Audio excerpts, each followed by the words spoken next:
മണൽക്കാടുകൾ എന്ന് വിശേഷിപ്പിച്ച ഗൾഫ് നാടുകളുടെ സൗന്ദര്യത്തെ വില കുറച്ച് കളയുന്നവരുണ്ട്. എന്നാൽ ലോകത്തെല്ലായിടത്തുമുള്ള യാത്രാപ്രേമികളെ ആകർഷിക്കുന്ന നിരവധി കാഴ്ച തുരുത്തുകളുണ്ട് ഗൾഫ് നാടുകളിൽ. അത്തരമിടങ്ങളിലേക്ക് ഗൾഫ് ഇൻസൈറ്റ് നേരത്തെ യാത്ര ചെയ്തിട്ടുമുണ്ട്. 2014 ഗൾഫ് ഇൻസൈറ്റ് കണ്ട മികച്ച കാഴ്ചകളിലേക്ക് നമുക്ക് ഒരിക്കൽ കൂടി പോകാം.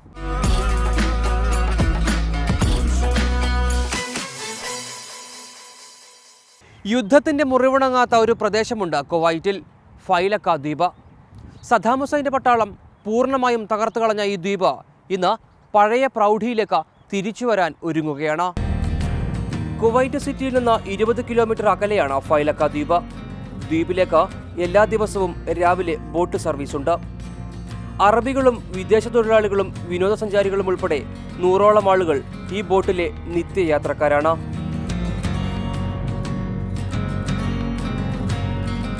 ഒന്നര മണിക്കൂർ കൊണ്ട് ഫൈലക്കയിലെത്താം. ബോട്ട് കരക്കെത്തുമ്പോൾ തന്നെ നൊമ്പരപ്പെടുത്തുന്ന കാഴ്ചകൾ കൺമുന്നിലെത്തും.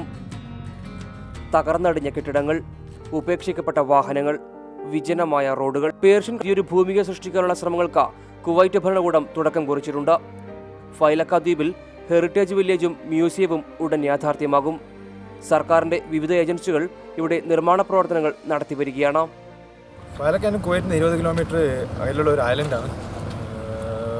ഒരുപാട് ടൂറിസ്റ്റുകളൊക്കെ വരുന്ന ഒരു ഏരിയ ആണ്. കുവൈറ്റ് ഇറാഖ് യുദ്ധത്തിൻ്റെ അവശിഷ്ടങ്ങളൊക്കെ ഒരുപാട് ഇവിടെ നമുക്ക് കാണാൻ പറ്റുന്നതാണ്. ഒരുപാട് ഇവിടെ ഡെവലപ്മെൻറ്റ്സ് ഇപ്പോൾ നടന്നുകൊണ്ടിരിക്കുന്നത് ഗവൺമെൻറ് ഇതിൻ്റെ ഇതിൽ. മുന്നേ ഇറാഖിൽ വെച്ചാൽ ഡ്രെയിനേജ് സിസ്റ്റമൊക്കെ ഒരുപാട് ഡാമേജ് ആയിരുന്നു ഇവിടുത്തെയൊക്കെ. ഇപ്പോൾ അതൊക്കെ ഡെവലപ്പ് ചെയ്ത് നടക്കുന്നുണ്ട്. വാട്ടർ സെക്ടർ ഇതിലും ടൂറിസത്തിനും ഇതൊക്കെ ഒരുപാട് പ്രൊജക്റ്റുകൾ വന്നുകൊണ്ടിരിക്കുന്നുണ്ട്.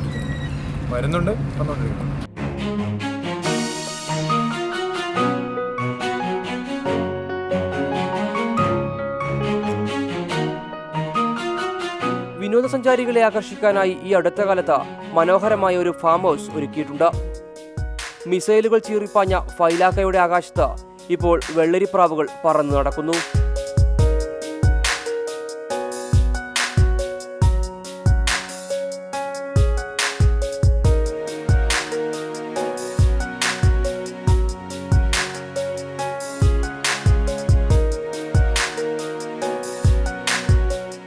തീർത്താൽ തീരാത്ത ദുരിതങ്ങളും നാശനഷ്ടങ്ങളും മാത്രമാണ് യുദ്ധം ബാക്കി വയ്ക്കുന്നതെന്ന് ഫൈലാക്ക ഓർമ്മിപ്പിക്കുന്നു. ഇനിയൊരു ഭൂപ്രദേശവും ഇങ്ങനെയാവരുതെന്ന് നമുക്ക് പ്രത്യാശിക്കാം.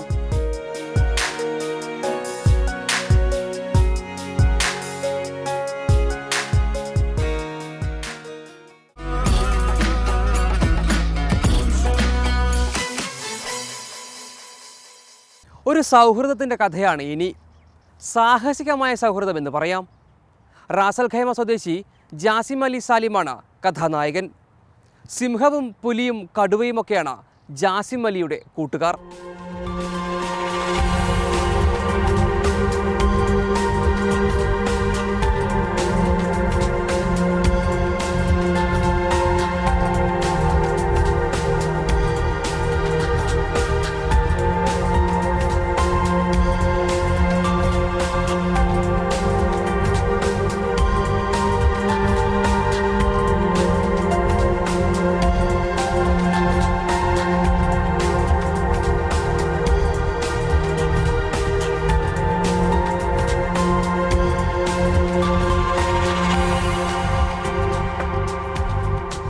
ഇതാണ് വന്യ സൗഹൃദം. സടകുടഞ്ഞ് പാഞ്ഞു വരുന്ന സിംഹം ഉമ്മ വെച്ച് മടങ്ങും. തലയ്ക്കുമേൽ ഗർജിച്ച് ചാടുന്ന കടുവ പൂച്ചയെപ്പോലെ പതുങ്ങി നടക്കും. ഏതു ശൗര്യത്തെയും സ്നേഹം കൊണ്ട് കീഴ്പ്പെടുത്തും റാസൽ ഖൈമ സ്വദേശി ജാസിം അലി സാലിം.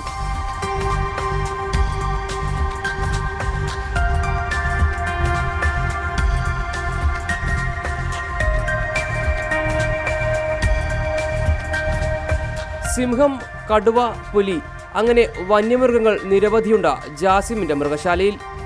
10 വർഷം മുൻപാണ് ആദ്യമായി ഒരു മൃഗത്തെ ലഭിച്ചത്, ഒരു കഴുതപ്പുലിയെ. കഴുതപ്പുലിയെ പോറ്റി വളർത്തി വർഷം 2 കഴിയുമ്പോഴേക്കും മൃഗശാലയിൽ യഥാർത്ഥ പുലിയെത്തി. ആഫ്രിക്കയിൽ നിന്നാണ് പുലിയെ കൊണ്ടുവന്നത്. 2 പുലിക്കുട്ടികൾ കൂടിയുണ്ട് ഇപ്പോൾ ജാസിമിൻ്റെ മൃഗശാലയിൽ.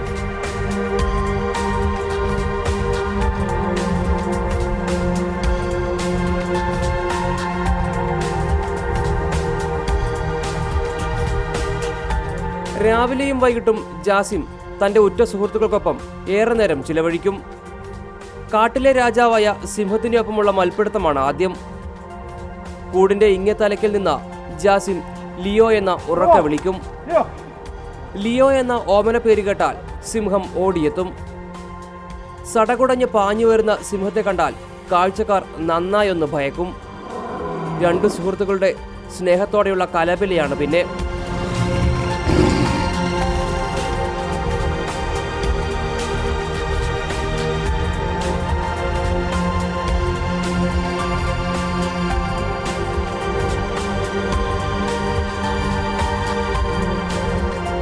ലിയോയുടെ വികൃതി കൂടുമ്പോൾ ജാസിം പാൽപാത്രം കയ്യിലെടുക്കും. പിന്നെ എല്ലാ കുസൃതിയും വികൃതിയും മാറ്റിവെച്ച് ലിയോ അനുസരണയുള്ള കിടാവായി മാറും. 2 കടുവകളാണ് ജാസിമിനുള്ളത്. ദിയാബ് എന്ന വെള്ളക്കടുവയും മിഷ്മിഷ് എന്ന ചെമ്പൻ കടുവയും.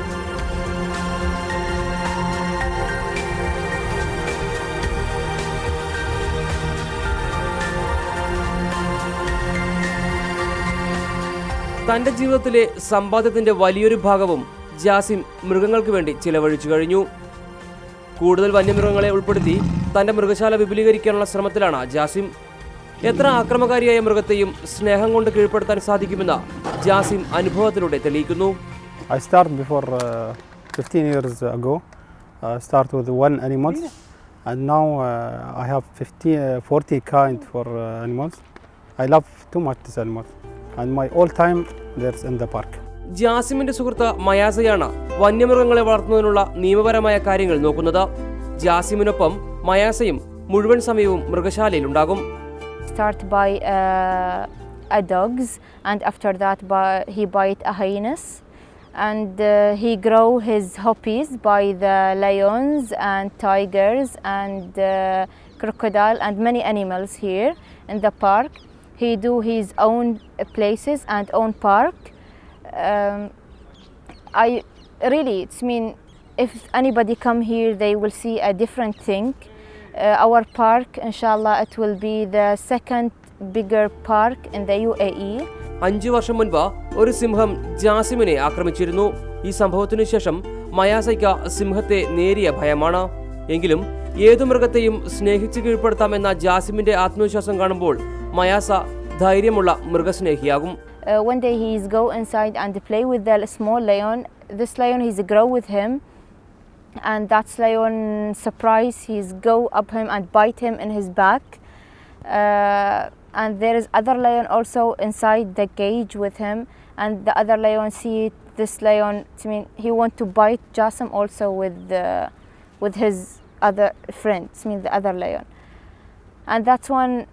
I didn't forget that what's happened for him. We take him to the hospital. ആഫ്രിക്കയിൽ നിന്നോ ഏഷ്യയിൽ നിന്നോ ഒരു ആനയെ കൊണ്ടുവരാനുള്ള ശ്രമത്തിലാണ് ജാസിം ഇപ്പോൾ.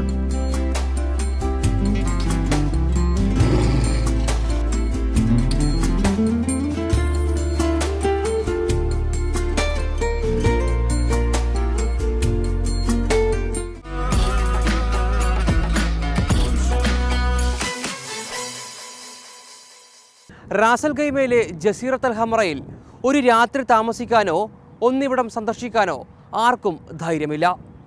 ആളുകൾ ഉപേക്ഷിച്ചു പോയ ഒരു പ്രേതഭൂമിയായി മാറിയിരിക്കുന്നു ജസീറത്ത് അൽ ഹംറ.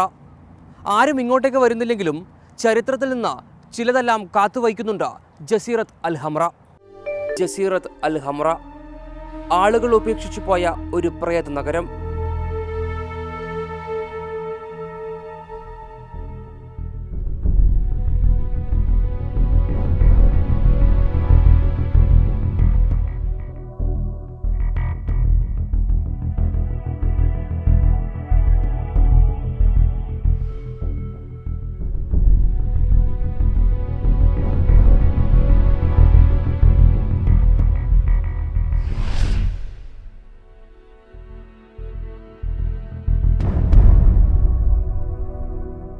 സാബ്, ഹദർ തുടങ്ങിയ പേരുകളിൽ അറിയപ്പെടുന്ന ഗോത്രവർഗ്ഗക്കാരായിരുന്നു ആദ്യകാലത്ത് ഇവിടെ താമസിച്ചിരുന്നത്.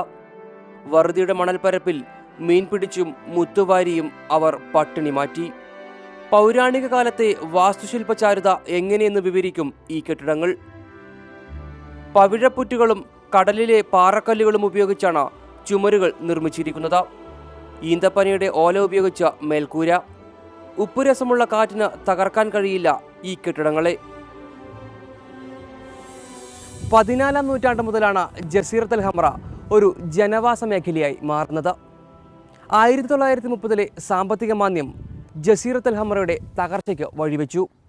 മാന്ദ്യം രൂക്ഷമായതോടെ ആളുകൾ ഈ പ്രദേശം ഉപേക്ഷിച്ച മറ്റു മേഖലകളിലേക്ക് ചേക്കേറാൻ തുടങ്ങി.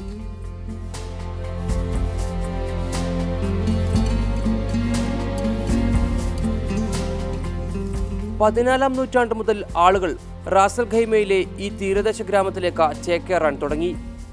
ജസീറത്തുൽ ഹംറയെ റാസൽ ഖൈമയിലെ ആദ്യത്തെ ടൗൺഷിപ്പ് എന്ന് വിശേഷിപ്പിച്ചാൽ തെറ്റില്ല. വീടും ആരാധനാലയവും വ്യാപാര സ്ഥാപനവുമെല്ലാം നിർമ്മിച്ച് ഗോത്രജനത നല്ല സാമൂഹ്യബോധം പ്രകടിപ്പിച്ചു. പക്ഷേ 30കളിലെ സാമ്പത്തിക മാന്ദ്യം ജസീറത്തുൽ ഹംറ നിവാസികൾക്ക് ദുരിതം സമ്മാനിച്ചു തുടങ്ങി. മുത്ത് വ്യാപാരം തകർന്നു.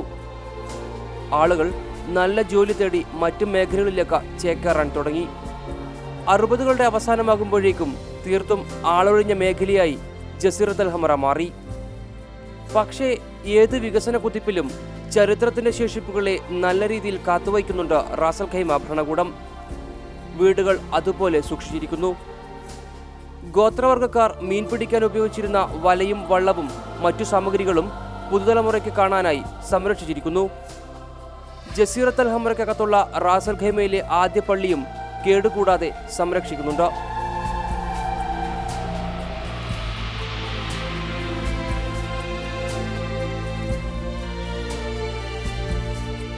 സർക്കാരിന്റെ ഭാഗത്തു നിന്ന് നല്ല രീതിയിലുള്ള ശ്രദ്ധ ലഭിക്കുന്നുണ്ടെങ്കിലും തീർത്തും ഒറ്റപ്പെട്ട ഒരു തുരുത്തായി മാറിയിരിക്കുന്നു ഈ പ്രദേശം. കെട്ടിടങ്ങൾക്ക് കൂട്ട കടൽക്കാറ്റിന്റെ ഇരമ്പൽ മാത്രം. പിന്നെ വല്ലപ്പോഴും മാത്രം വരുന്ന സഞ്ചാരികളും. റാസൽ ഖൈമയിൽ വർക്ക് ചെയ്യാണ്. ഇവിടെയൊക്കെ ജിന്നൊക്കെ ഉണ്ട് പറയുന്നുണ്ട്.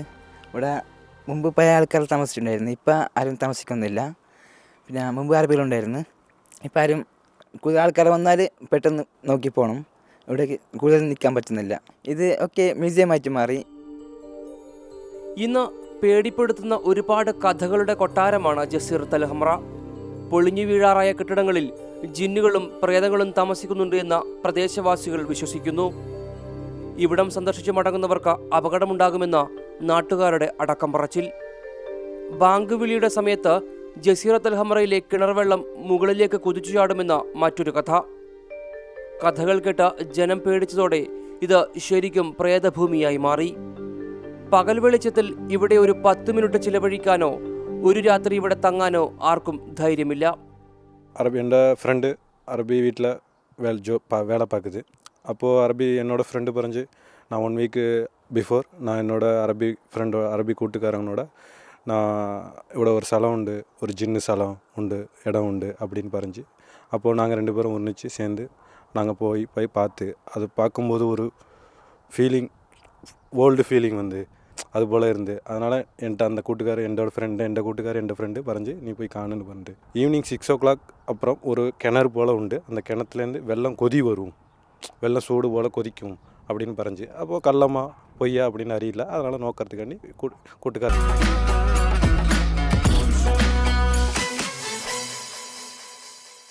അലൈൻ മരുഭൂമിക്ക് നടുവിൽ ഒരു തടാകമുണ്ട്, വജൻ തടാകം.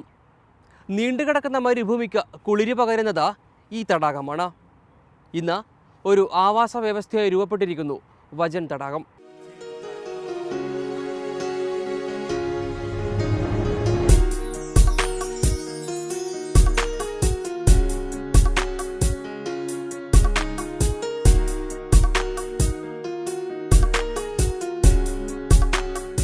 ദൂരക്കാഴ്ചകളിൽ മരുപ്പച്ച കാട്ടി വെറുതെ പ്രതീക്ഷകൾ സമ്മാനിക്കാറുണ്ട് മരുഭൂമികൾ. എന്നാൽ അലൈൻ മരുഭൂമി ശരിക്കും പച്ചപ്പ് കാട്ടി കണ്ണിന് കുളിർമ പകരുകയാണ്.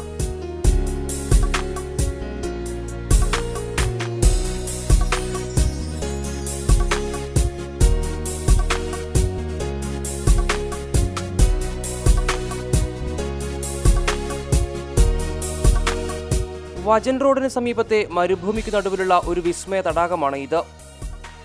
ചുട്ടുപൊള്ളുന്ന മണൽക്കൂനകൾക്ക് നടുവിൽ സമൃദ്ധമായി ഒഴുകുന്ന കൊച്ചു തടാകം.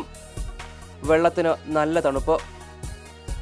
മരുഭൂമിയിലെ വരണ്ട കാറ്റ് ഇവിടെ എത്തുമ്പോൾ തണുത്ത ഒരു തെന്നലായി മാറും.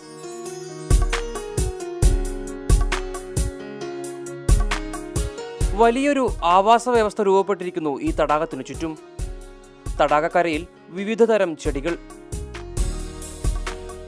കാലാവസ്ഥാ വ്യതിയാനങ്ങൾക്കനുസരിച്ച് മാറി മാറി എത്തുന്ന നിരവധി പക്ഷികൾ, വെള്ളത്തിൽ നിറയെ മീനുകൾ. അങ്ങനെ മരുഭൂമിയിലെ സ്വർഗമായി മാറുകയാണ് ഈ തടാകം.